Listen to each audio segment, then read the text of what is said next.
on, what it really demonstrates, at least for me, is how the racialization of all aspects of public life produces really shoddy scholarship, quite frankly, because actually I don't know what cherry-picking evidence that they found, but let's even look at the UK. The highest ethnic minorities in terms of their educational outcomes is Indian, Chinese and Nigerian students. So these populations, particularly Chinese British people, make up a tiny proportion of the population. The idea that because they don't have Chinese students overwhelmingly represented in education, that has been some kind of barrier to them. Chinese teachers.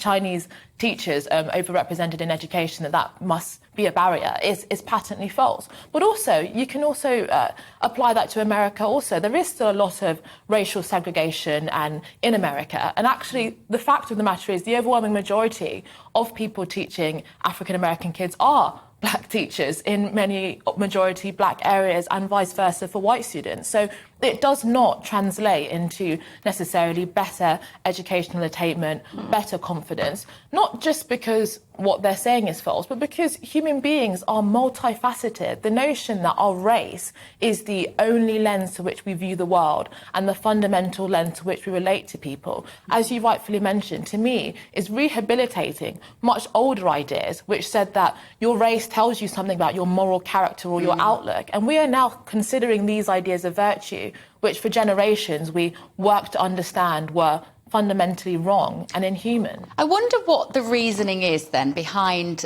the people who've written this it was a book, wasn't it? And then they've written an article. And the report and the article on it. I guess what they might conclude is that let's say the black children taught by a black teacher were inspired. They could aspire to be like the teacher. So it's about this idea you've got to see it to be it. Would that be the logic, do you think? Well, I think undoubtedly representation is important and matters, and we like to see people from our background, our community, our experiences reflected in public life. But it's like if we look at the footballers, for example, you touched upon that in a previous segment. Marcus Rashford, Raheem Sterling are related to by millions of young people across the country, regardless of their background. And actually, people mainly find inspiration by what someone's achieved and what they've contributed and their individual personal characteristics, not because of their skin colour. I mean, we look at Parliament, there's many different ethnic groups within Parliament. That doesn't mean that I relate to what their political views are more. And I think it's actually really counterproductive if we think that. But on that specific case about the Latino colleague, who I think it's really interesting, actually, that this is the consequences of when we think in this racial way, that actually just because someone is an ethnic minority, that must mean they're oppressed. And that woman was saying, well, actually, that made me conscious of my skin colour in a way that I previously wasn't. And I was worried that people are now going to be judging me based off of my skin colour. That is a new form of racial stereotyping and racial segregation. Well, I can see hundreds of people if that's the case. I'm not going to be a millionaire out of this. Because so many people have tried. When I've said, oh, I don't feel oppressed, I don't feel particularly, disadvantaged to be in this country because I'm black. Lots of people who are in this sort of diversity and inclusion lobby world have just said, I'm pandering to white supremacy or whatever it is they come up with.